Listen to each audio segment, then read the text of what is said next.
یاد رکھیں اسلام از a religion of مرسی. اللہ کے رسول صلی اللہ علیہ وسلم کی آپ حالات اور واقعات اور سیرت پڑھ لیں، آپ کو ایک نہیں کئی واقعات ملیں گے. آپ صرف انسانوں کے ساتھ رحم دل نہیں تھے، آپ تو جانوروں کے ساتھ، پرندوں کے ساتھ رحم دل تھے. لیکن جہاں انسانوں کے ساتھ بھی رحم دل ہونے کی بات آتی ہے، میں اگر آپ کے سامنے دو ایکسٹریم کیسز بھی رکھوں سیرت میں سے، ایکسٹریم کیسز جو کہ ہمارے سامنے ایسے کیسز ریئرلی، اللہ نہ کرے کبھی آتے ہوں لیکن ریئرلی آتے ہیں. ایکسٹریم کیسز میں بھی اللہ کے رسول صلی اللہ علیہ وسلم سختی کا مظاہرہ آپریشن کی طرف کبھی بھی نہیں جاتے تھے، اور وہ موقع دیتے تھے اس لیے کہ آپ صلی اللہ علیہ وسلم کا ٹائٹل تھا نبی الرحمہ، آپ پروفٹ آف مرسی تھے، اور آپ نے اسلام کو ریلیجن آف مرسی کیسے اسلام ہے اس کو آپ نے مینیفیسٹ کر کے بتایا ہے. میں ایکسٹریم واقعہ بتا رہی ہوں جو آپ سب نے کئی مرتبہ سنا ہے کہ ایک مرتبہ غامدی قبیلے کی خاتون جو ہیں وہ خود اللہ کے رسول صلی اللہ علیہ وسلم کے پاس آتے ہیں، اور اسی طرح کا ایک واقعہ ایک صحابی کا بھی آتا ہے جو خود آئے تھے. مور اور لیس اسی طرح کا واقعہ جو ہے وہ آپ کو ملتا ہے. ایک غامدی قبیلے کی خاتون آتی ہیں جو اللہ کے رسول صلی اللہ علیہ وسلم سے آ کر کہتی ہیں طاہرنی من الزنا، یا رسول اللہ طاہرنی من الزنا. یعنی وہ خود ایڈمٹ کرتے ہیں کہ ان سے زنا ہوا ہے اور کہتے ہیں کہ مجھے پیوریفائی کریں. یعنی کیا کریں؟ یعنی مجھے جو ہے وہ سزا دیں، رجم کریں مجھ سے، اس لیے کہ مجھ سے زنا کی یہ جو ہے غلطی یہ ہو گئی ہے. یہ آپ کے پاس آتے ہیں، آپ صلی اللہ علیہ وسلم سنی انسنی کر دیتے ہیں. میں آپ کے سامنے مفہوم بیان کر رہی ہوں. آپ صلی اللہ علیہ وسلم ان سے رخ دوسری طرف کر لیتے ہیں. کیوں آپ نے رخ ادھر کیا؟ یعنی آپ نے اگنور کر دیا. آپ نہیں چاہ رہے تھے کہ آپ ان کی فردر بات سنیں اور یہ فردر ایکسپلین کریں. جب اللہ کے رسول دوسری طرف رخ کر لیتے ہیں تو یہ خاتون پھر کہتی ہیں طاہرنی یا رسول اللہ، یا رسول اللہ مجھے پیوریفائی کیجئے. پھر تیسری مرتبہ اللہ کے رسول سے یہ پھر کہتی ہیں، اس لیے کہ سیکنڈ ٹائم بھی اللہ کے رسول جو ہیں وہ کسی قسم کا کوئی رسپانس نہیں کرتے. جب تیسری مرتبہ یہ پھر کہتے ہیں، آپ سوچیں زنا کیا ہے. ہم کہتے ہیں ہماری دین کی غیرت اتنی زیادہ ہے، خود ایڈمٹ کر رہی ہے، فوراً پکڑو اور اس کو رجم کر دو، فوراً سٹون کر دو. اب کوئی گنجائش ہی نہیں ہے، اب کون سی ایویڈنس تلاش کرنے کی ضرورت ہے. ہمارے مزاجوں میں سختی آ گئی ہے. ہم اپنے مزاج، اور ہم دین کے نام پر سخت ہوتے ہیں، دین کے نام پر. This is not, we are not showing and leaving a good legacy on the name of Islam. ہمیں اسلام کی خوبصورتی کو بیلنس کے ساتھ اڈاپٹ کرنا ہے، اور اسلام کی خوبصورتی کو بیلنس دینے کے لیے رسول اللہ صلی اللہ علیہ وسلم کی شخصیت کے ان اینگلز کو ہم اگنور نہیں کر سکتے. جب تیسری مرتبہ یہ خاتون کہتی ہیں طاہرنی یا رسول اللہ، آپ فرماتے ہیں وَاسْتَغْفِرِي وَتُوبِي إِلَيْهِ. کیا کہتے ہیں؟ وہ اللہ کی بندی، اللہ سے توبہ کرو اور اس کی طرف رجوع کرو. یعنی کہنا چاہ رہے ہیں کہ جو گناہ تمہارے اور تمہارے رب کے درمیان میں ہے، جاؤ جا کے معافی مانگو اپنے رب سے، اعلان مت کرو اس کا. پھر یہ عورت اللہ کے رسول صلی اللہ علیہ وسلم سے کہتی ہے کہ اس زنا کی وجہ سے میں پریگننٹ ہوں، حمل سے ہوں. آپ صلی اللہ علیہ وسلم منع کر دیتے ہیں اس عورت کو رجم کرنے سے، اس لیے کہ اس طرح سے دو جانیں جاتی ہیں، ایک یہ عورت اور دوسرا وہ بچہ جو اس کے اندر ڈیویلپ ہونا شروع ہو چکا ہے. اور یاد رکھیں جب بھی اس طرح کا کوئی کیس ہوتا ہے، چاہے خدا نخواستہ ریپ کیس ہے اور عورت پریگننٹ ہے، چاہے انسیسٹ کیس ہے اور عورت پریگننٹ ہے، چاہے اس طرح کا جو ہے وہ زنا ہے اور عورت پریگننٹ ہے، ان تمام صورتحال میں اس بچے کا کوئی قصور نہیں ہے. اگر واقعی اسلامی حکومت ہو تو اس بچے کی رسپانسبلٹی اسٹیٹ لیتی ہے. نہ وہ بچہ جو ہے اس کو بدنام کیا جائے گا، نہ اس کو اللیجٹمیٹ کہا جائے گا. اسٹیٹ اس کی رسپانسبلٹی لے گی، اور اسٹیٹ اس کو جو ہے اس کی پیوبرٹی تک مکمل تمام اسکالرشپس جو ہے وہ دے گی، اسٹیٹ اسپانسر کرے گی اس کو. تو جب آپ صلی اللہ علیہ وسلم کو اس عورت نے بتایا کہ میں حمل سے ہوں، تو آپ نے کہا کہ تم چلی جاؤ اور اپنے بچے کی جو ہے وہ پیدائش تک اپنے وقت کو گزارو. پھر آپ کو اس حدیث کا مفہوم ملتا ہے کہ یہ عورت پیدائش کے بعد بچہ لے کر آتی ہے. آپ صلی اللہ علیہ وسلم اس کو پھر بھیج دیتے ہیں کہ جاؤ اپنے بچے کا جو بریسٹ فیڈنگ ٹائم ہے 2 سال کا رضاعت کا ٹائم وہ پورا کرو. آپ دیکھیں اللہ کے رسول نے اس عورت کے پیچھے کوئی پولیس نہیں لگائی ہوئی تھی، کوئی گارڈز نہیں لگائے ہوئے تھے. یہ خود آتی تھی بار بار. غلطی ہو گئی تھی نا، غلطی انسانوں سے ہی غلطی ہوتی ہے. انسان ہی ہوتے ہیں جن کے پاؤں سلپ کر جاتے ہیں. رسول اللہ نبی اور رحمت تھے، معاف کرتے تھے. ہم سے کیوں نہیں معافی دی جاتی دوسروں کو؟ ہمارے لیے کیوں مشکل ہو جاتا ہے؟ ہاں ہم اللہ کی طرح معاف نہیں کر سکتے کہ اللہ تعالیٰ فرماتے ہیں اپنے لیے کہ بندہ معافی مانگتے مانگتے تھک جاتا ہے، رب معاف کرتے کرتے نہیں تھکتا. مگر اللہ کے رسول صلی اللہ علیہ وسلم تو رسول ہونے کے ساتھ ساتھ انسان بھی تھے. ہرٹ ہوتے ہوں گے، ظاہری بات ہے. ہاں ایمان میں ہم سب سے بہت اعلیٰ تھے، لیکن ہمارے لیے انہی کو رول ماڈل بنایا گیا ہے. اس عورت سے غلطی ہوئی اور اس کے پیچھے کوئی گارڈز نہیں پھرتے تھے کہ جلدی چلو ٹائم گزر گیا اب تم نے اللہ کے رسول کے پاس جانا ہے. اس کا اپنا گلٹ تھا. انسان سے گناہ ہو جاتا ہے، انسان ہونے کے ناطے پاؤں سلپ کر جاتا ہے. اس کو موقع دیں کہ وہ معافی مانگے اور ریکٹیفائی کر سکے غلطی کو. تو جب آپ صلی اللہ علیہ وسلم کے پاس یہ 2 سال اپنے بچے کے گزرنے کے بعد پھر آئی اور بچہ ساتھ میں لے کر آئی اور بچے کے ہاتھ میں روٹی تھی، اس نے پھر اللہ کے رسول کے سامنے وہ سارا معاملہ رکھا اور کہا کہ اب یہ میرا بچہ جو ہے یہ روٹی خود کھانے کے قابل بھی ہو گیا ہے. اور پھر اس نے کہا طاہرنی من الزنا. تو اب اللہ کے رسول صلی اللہ علیہ وسلم کے پاس کوئی ایکسکیوز نہیں تھا کہ آپ اس کو سٹون نہ کرواتے.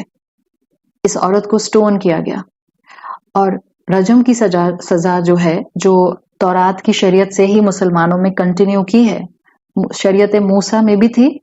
شادی شدہ مرد یا شادی شدہ عورت سے اگر زنا ہو جاتا ہے تو اس کا جو حد ہے، اس کی جو سزا ہے وہ ہے رجم کرنا، سٹوننگ ٹو ڈیتھ.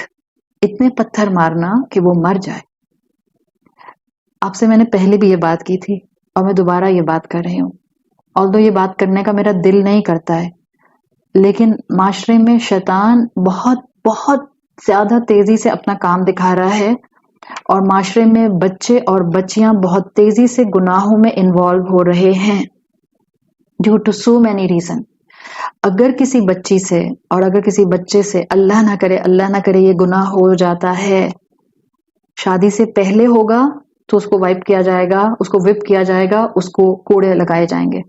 اس کی سزا ہے، اس کی الگ حد ہے. شادی شدہ مرد اور شادی شدہ عورت ہوتے ہوئے، اپنا شوہر اور اپنی بیوی ہوتے ہوئے کسی دوسرے نامحرم مرد یا نامحرم عورت کے ساتھ سیکشل ریلیشن شپ کرنا، دس از کلیئر کٹ زنا.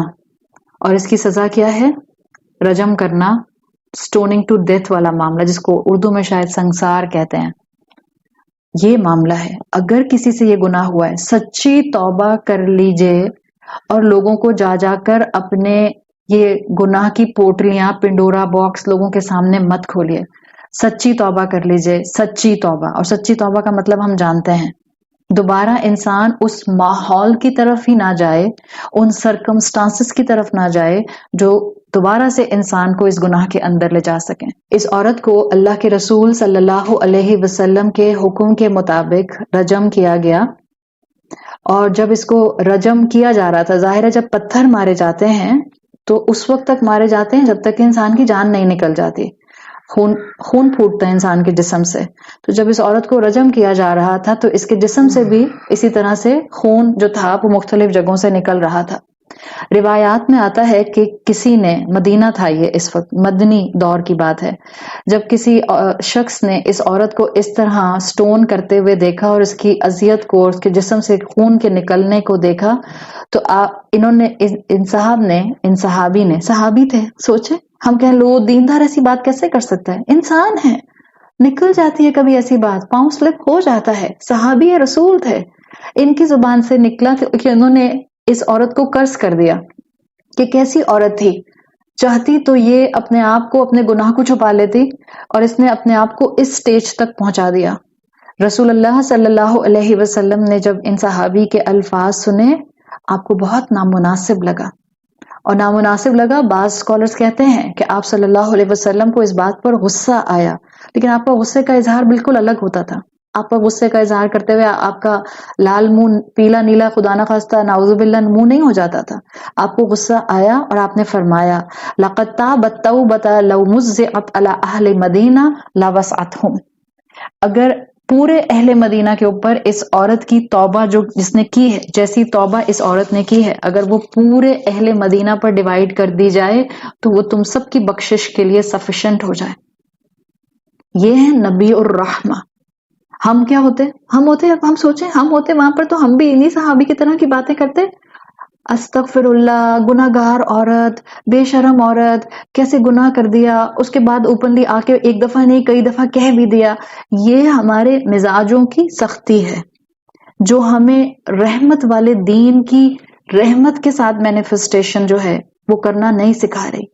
ہم غصے میں دین پر عمل کرتے ہیں، ہم غصے سے علم حاصل کرتے ہیں، ہم غصے سے ہی چاہتے ہیں کہ معاشرے کی اصلاح ہو جائے. غصے سے نہیں اصلاح ہونے والی. سیکھیں اللہ کے رسول صلی اللہ علیہ وسلم سے نبی الرحمہ کیسا ہوتا ہے. یہ دین مرسی والا دین ہے. قرآن کی ایک آیت آتی ہے اور مجھے لگتا ہے کہ اس آیت نے ہمیشہ مجھے بہت سکھایا ہے. ہاں انسان ہونے کے ناطے ہم سبھی غلطیاں تو کر ہی دیتے ہیں، لیکن آپ کو جب غصہ آیا کرے نا آپ یہ آیت یاد کرنا شروع کر دیا کریں. یہ آیت کیا کہتی ہے؟ انسان ہونے کے ناطے غصہ تو آتا ہے، لیکن آیت کہتی ہے کہ جو جابر لوگ ہوتے ہیں، جابر مطلب جن کا غصہ جتنا آتا ہے اتنا ہی زیادہ وہ باہر بھی نکل آتا ہے. قرآن میں آتا ہے وَإِذَا بَطَشْتُمْ بَطَشْتُمْ جَبَّارِينَ، جب تم پکڑتے ہو تو جابر بن کے پکڑتے ہو. نہ کریں یہ، آپ سامنے والے کو توڑ دیں گے، بالکل ختم کر دیں گے اس کو، وہ کھڑا ہونے کی ہمت نہیں پائے گا. اتنا نہیں کسی کو اس کی غلطی کے اوپر کرش کیا جاتا کہ وہ انسان کانفیڈنس اپنا لوز کرنا شروع کر دے. یہ وہ واقعات ہیں جو ہمیں یقین نہیں آتے، لیکن یہ واقعات ہمیں سننے چاہیے تاکہ ہمیں ایسے لوگوں کو معاشرے میں ڈیل کرنا آئے. جب میں ایکسٹریم واقعہ آپ کے سامنے رکھ رہی ہوں، ایک میں نے آپ کے سامنے واقعہ رکھا ایک عورت کا جن سے زنا ہو جاتا ہے، اور میں دوسرا واقعہ آپ کے سامنے رکھ رہی ہوں ایک صحابی کا. میں نام نہیں لے رہی، آپ میں سے جس کو شوق ہے آپ خود کتابیں کھولیے اور نام پڑھیے. صحابی رسول ہیں، مدنی دور تھا، اور ان صحابی کی ایک کمزوری یہ تھی کہ الکوہل نہیں چھوٹتی تھی ان سے. حالانکہ حکم آ چکا تھا کہ اب مسلمان جو ہیں وہ الکوہل نہ پئیں، بیکاز رجس من عمل الشیطان، یہ شیطان کے عمل میں سے ہے. آیات آ چکی تھیں کہ اس میں فائدہ کم اور نقصان زیادہ ہے، لیکن یہ ایک صحابی رسول ہیں. ظاہری بات ہے یہ میجورٹی نہیں ہے، ایکسیپشنل ہیں. میں یہ والے کیسز آپ کے سامنے صرف اس لیے لا رہی ہوں. اس کا مطلب یہ ہرگز نہیں ہے کہ ہمیں گناہ کی طرف اٹریکشن ہو جائے اور ہم کہیں کہ اب سب ہمارے گناہ کو برداشت کریں. یہ مطلب نہیں ہے. یہاں ان لوگوں سے میں بات کر رہی ہوں جو الحمدللہ دین کے ساتھ جڑ گئے ہیں، تاکہ ہمیں اپنے گھروں میں لوگوں کی غلطیوں کو اوور لک کرنا آئے، ان کو کھڑا کرنا آئے، وہ اپنی غلطیوں کو چھوڑ کر بہتری کے لیے کھڑے ہو سکیں. صحابی رسول ہیں، آیات آ چکی ہیں، مدنی دور ہے، الکوہل نہیں چھوٹتی تھی. جب شراب پیتے تھے اس کے بعد مسلمانوں کو پتا چلتا تھا، ان کو اللہ کے رسول کے پاس لایا جاتا تھا اور یہ ایڈمٹ کرتے تھے کہ جی ہاں میں نے پی ہے.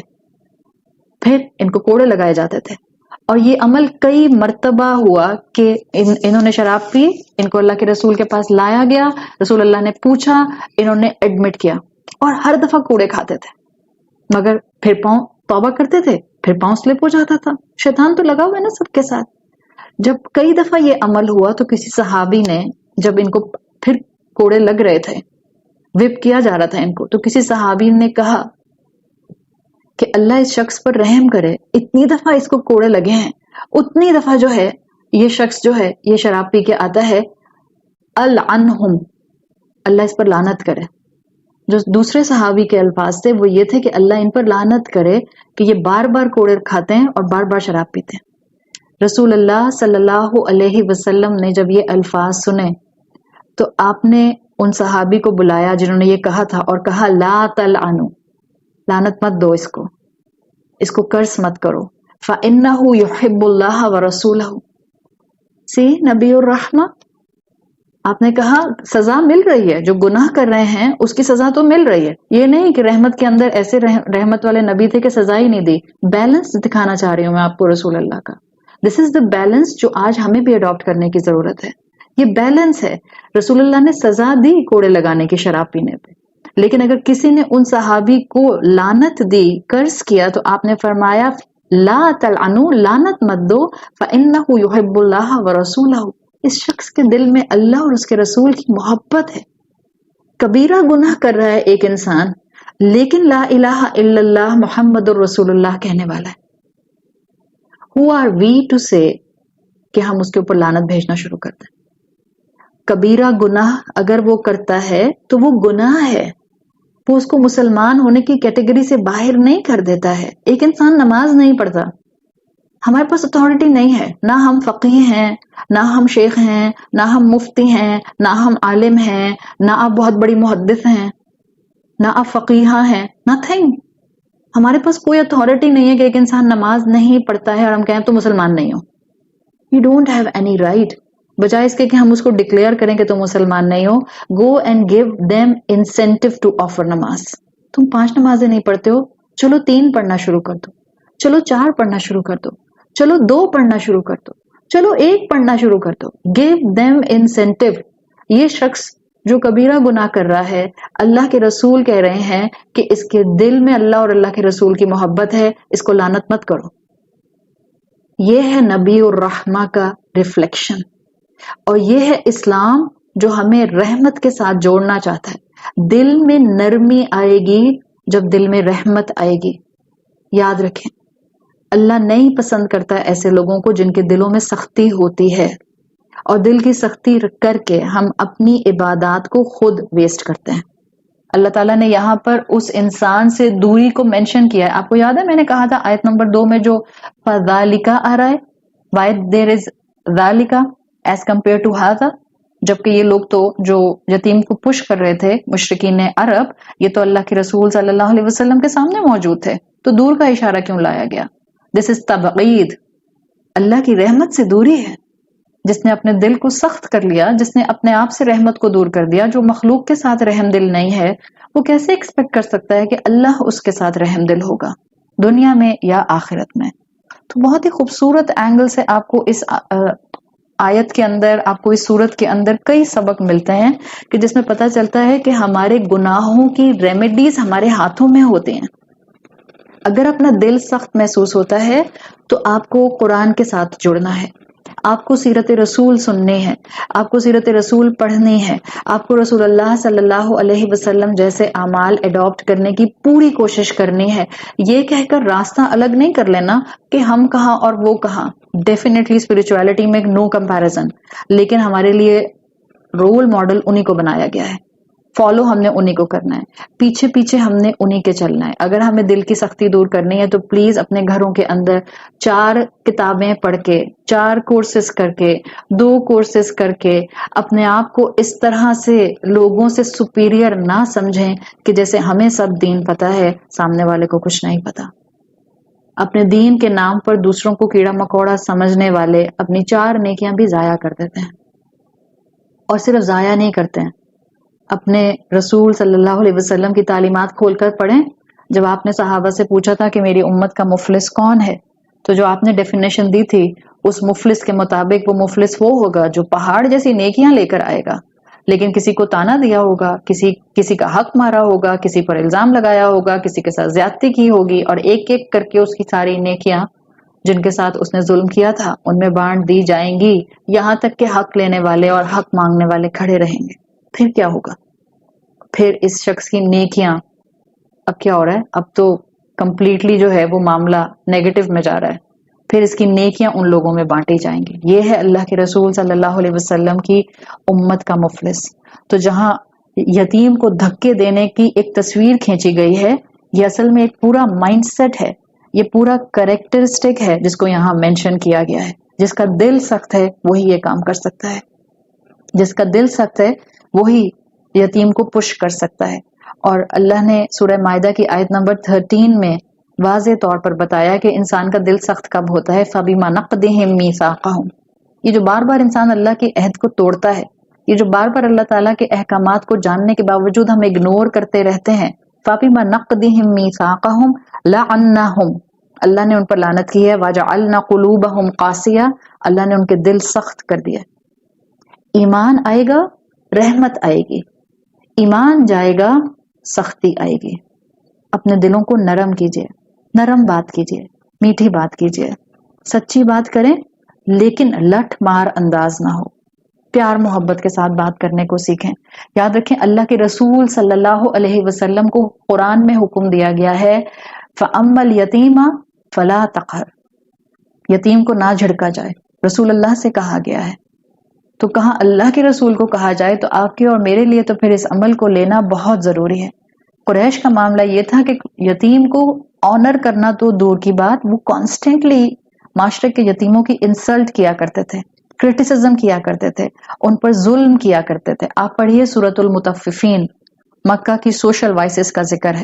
آپ پڑھیے سورۃ العلق، آپ کو پتہ چل جائے گا لوگوں کی سخت دلی جو ہے ان کو کن اعمال کی طرف لے کر جاتی ہے۔ تو یہ دو چیزیں آپ کو آیت نمبر 2 میں آنے والے ہی کرائم میں کنیکٹڈ نظر آتے ہیں۔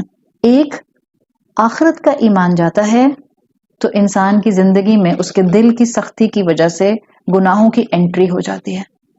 اگر آپ کی زندگی میں ہیبیچولی گناہ شامل ہیں، اگر آپ کی زندگی میں غصہ شامل ہے، اگر آپ کی زندگی میں فرائض کو نگلیکٹ کرنا شامل ہے، اگر آپ کی زندگی کے اندر اللہ کی نافرمانی کے ساتھ ساتھ مخلوق کے ساتھ رحم دل نہ ہونا شامل اور موجود ہے، تو سمپل طریقہ ہے، سمپل علاج، ایمان بالآخرت بڑھانا شروع کرتے ہیں۔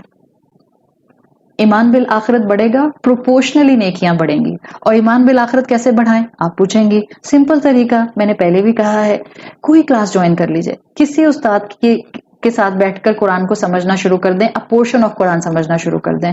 پلیز یہ نہ کریں کہ کبھی یہ کلاس اٹینڈ کی اور کبھی یہ اٹینڈ کی، کم کریں لیکن اس میں ریگولیرٹی ہو، اس کے اندر دوام ہو اور علم کو ایبزارب کرنا ہو، جو سنیں اس پر دین اینڈ دیئر عمل کرنے کی کوشش کریں۔ ہاں ہم انسان ہیں، کبھی سننے کے بعد بھی بھول جائیں گے، کوئی بات نہیں، پھر اپنے آپ کو یاد کرائیے، اور یہ ریگولر ایک سلسلہ کلاس کا ضرور رکھیں۔